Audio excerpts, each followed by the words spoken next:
சொதி குழம்புக்கு நான் வந்து கேரட்டு, அவரைக்காய், பீன்ஸு, பட்டாணி, பச்சை பட்டாணி, வெங்காயம் நறுக்கி உரித்து வச்சாச்சு. அப்புறம் கொஞ்சம் பாசிப்பருப்பு வறுத்து வச்சுருக்கிறேன். இப்போ வந்து வெஜிடபிள்ஸ்லாம் கொஞ்சம் வேக போடணும். பாசிப்பருப்பும் தனியாக வேக போடணும். வேக வச்சு எடுத்துக்கலாம். வெஜிடபிள்ஸ்லாம் கொஞ்சம் குக்கரில் வேக வச்சிட்ருக்கேன். அது வெந்துட்டுருக்குது.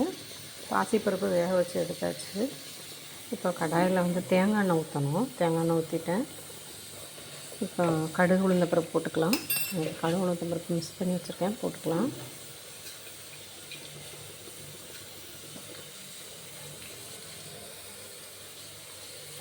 வெங்காயம் கட் பண்ணி வச்சுருக்கிறேன், அதையும் போட்டுக்கலாம்.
கடுகு பொரிஞ்சிருச்சு. ஜீரகம் கொஞ்சம் போட்டுக்கலாம்.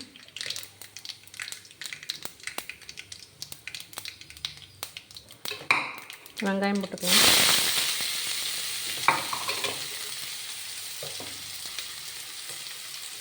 வெங்காயத்தை நல்லா பொடிசாக அரிஞ்சு போட்டிருக்கேன். முழுசாகவும் நம்ம போட்டுக்கலாம், நம்ம இஷ்டம் தான். நான் எப்போதுமே பொடிசாக அரிஞ்சு போடுவேன். போட்டாச்சு. வெங்காயம் நல்லா வதங்கிடுச்சு பாருங்கள். வெங்காயம் நல்லா வதங்கிடுச்சு. இப்போ வந்து கருவேப்பிலை, கொத்தமல்லி போட்டுக்கலாம். நான் கொத்தமல்லி எல்லாம் போட்டுருக்கேன்.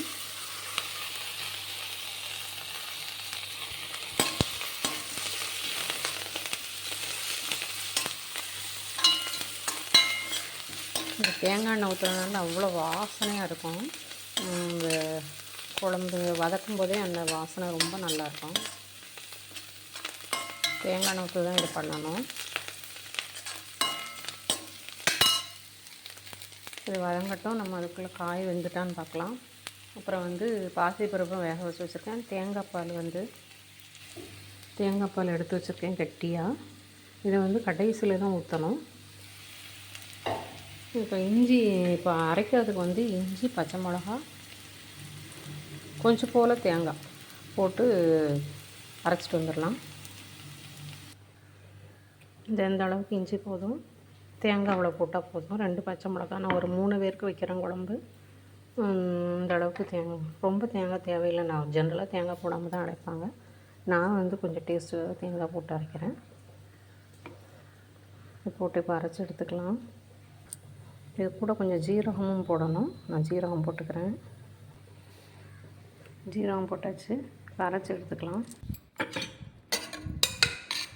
எல்லா காயும் நல்லா வெந்துருச்சு. அதில் கேரட்டு, பீன்ஸு, அவரைக்காய், அப்புறம் வந்து பச்சை பட்டாணி போட்டிருக்கிறேன். எல்லா காயும் வெந்துருச்சு. இப்போ எடுத்து அந்த நம்ம வெங்காயம் வதக்கியிருப்போம்ல, அதோடு தட்டிடலாம். இப்போ அரைச்சி வச்சுருக்கிற தேங்காய், பச்சை மிளகா, ஜீரகம் அதில் போட்டுடலாம்.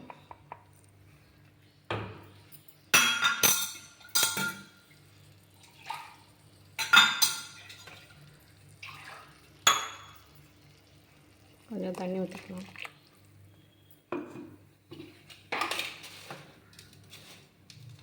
தேவையான அளவு உப்பு போட்டுக்கலாம்.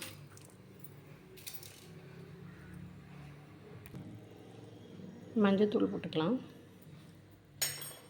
அவ்வளோதான். இதை கொஞ்சம் நல்லா கொதிக்க, பச்சை வாடை, தேங்காய் அரைச்சி விட்டுக்கிறதுனால பச்சை வாடை போகிற வரைக்கும் நல்லா கொதிக்க விடணும். நல்லா கொதிக்கட்டும். இந்த வெஜிடபிள்ஸோட எசன்ஸ்லாம் அதில் இறங்கணும். அப்போ தான் நல்லாயிருக்கும், டேஸ்ட்டாக இருக்கும். இது கூட முருங்கைக்காய் இருந்தால் போட்டுக்கலாம். முருங்கைக்காய் என்கிட்ட இல்லை, அதனால நான் போடலை. நல்லா கொதிக்க விடணும். நல்லா கொதி வரட்டும். அதுக்கப்புறம் நம்ம வந்து இது பாசிப்பருப்பு வேக வச்சதை ஊற்றணும். கடைசியில் தான் தேங்காய் பால் ஊற்றணும். ஏன்னா தேங்காய் பால் வந்து முதல்ல ஊற்றக்கூடாது, கடைசியில் தான் ஊற்றணும், இல்லாட்டி தெரிஞ்சு போயிடும். இப்போ நல்லா பார்க்கறதுக்கே நல்லாயிருக்கு. வெஜிடபிள்ஸ்லாம் போட்டு இப்போ நல்லா கொதிக்கட்டும். கொதி வரட்டும். நல்லா கொதிச்சப்பறம் நம்ம வந்து பாசிப்பருப்பு வேக வச்சதை ஊற்றிக்கலாம். நல்லா கொதிச்சிட்ருக்கு. இப்போ வந்து நம்ம வேக வச்ச பாசிப்பருப்பு ஊற்றிக்கலாம். அது ஊற்றினப்புறம் கொஞ்சம் தண்ணியை ஊற்றி கொதிக்க விடணும்.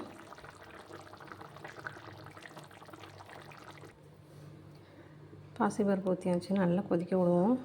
ஒரு 5 மினிட்ஸ் இது கொதிக்கட்டும். கடைசியில் வந்து நம்ம தேங்காய் பால் ஊற்றிக்கணும்.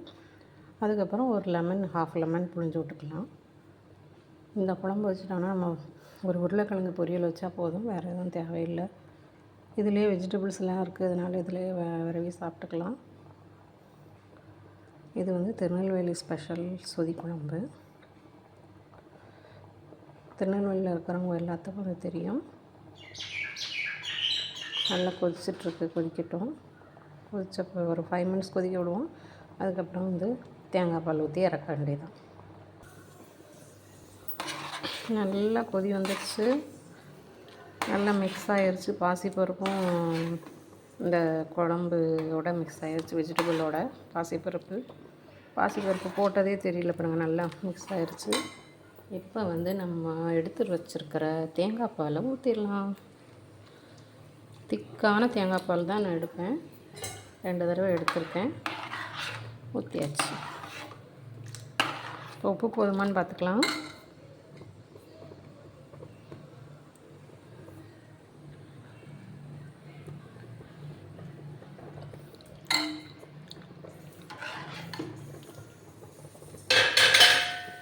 உப்பு கொஞ்சம் பத்தாது, போட்டுக்கலாம்.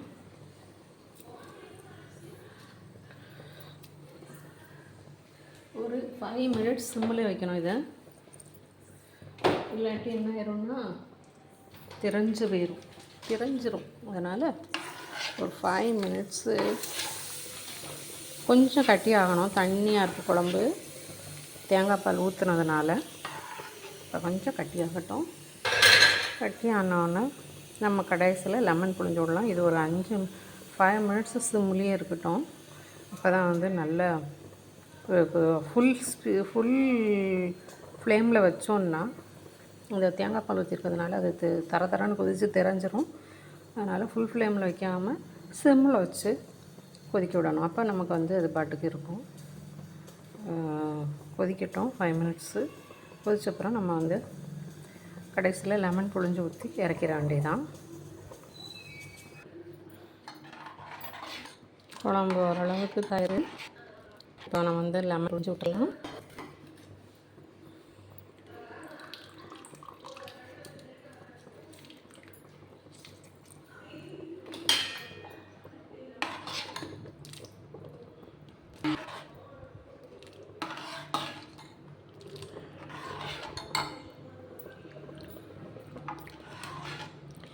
லெமன் புழிஞ்சோடனே அந்த டேஸ்ட்டும் சூப்பராக இருக்குது.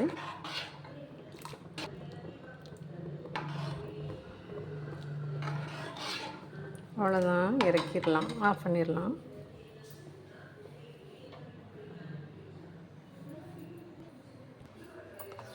சூப்பரான குழம்பு ரெடி ஆயிடுச்சு.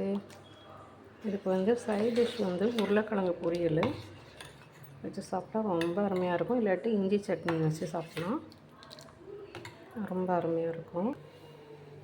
குழம்பு வேலை முடிஞ்சது. இப்போ ஒரு ஸ்ட்ராங்கான ஃபில்டர் காஃபி போட்டு குடிக்கலாம். ஃபில்டர் காஃபியை அடிச்சுக்க எதுவுமே இல்லை.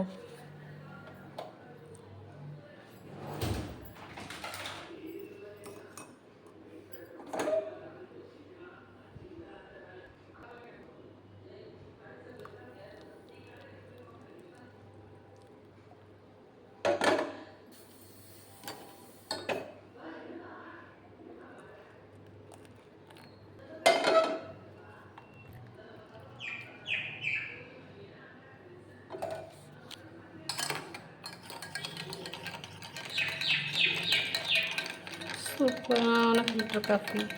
ஒரு வேலையை முடிச்சுட்டு, சமையல் வேலையெல்லாம் முடிச்சுட்டு ஒரு ஃபில்டர் காஃபி குடிக்கிற மாதிரி ஒரு சுகம் எதுவுமே கிடையாது. ட்ரை பண்ணி பாருங்கள். எல்லோரும் ட்ரை பண்ணியிருப்பீங்க. இருந்தாலும் ட்ரை பண்ணி பாருங்கள். ஃபில்டர் காஃபியோட அருமையும் அருமை. அதுவும் வீட்டில் திரிச்ச காஃபி கொட்டையை போட்டு வச்சோன்னா சூப்பர். ஓகே, பிடிச்சதை லைக் பண்ணுங்கள், ஷேர் பண்ணுங்கள், சப்ஸ்கிரைப் பண்ணுங்கள். தேங்க்யூ.